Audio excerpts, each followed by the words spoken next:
A ver.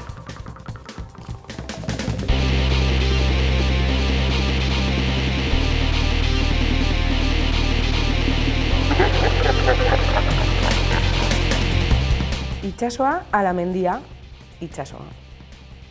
Zer izan da oholtza gainean gertatu zaizun txarrena?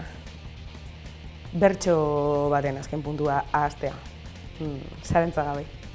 Ze bertsolarirekin ez zaizu gustatzen kantatzea?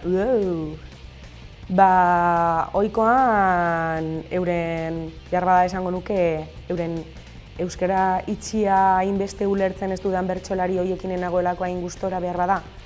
Edo trampa eginda zeinekin egiten dudan supergustora, Jon Larrinaga eta Izar Mendigurenekin adibidez. Bertxotan egiteko plazarik okerrena. Bueno,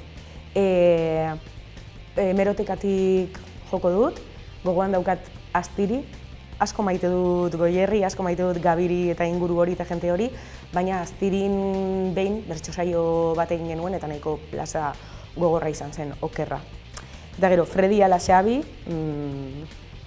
hau erantzutea da ezinezkoa. Biak, bai ala bai, Fredi eta Xabi.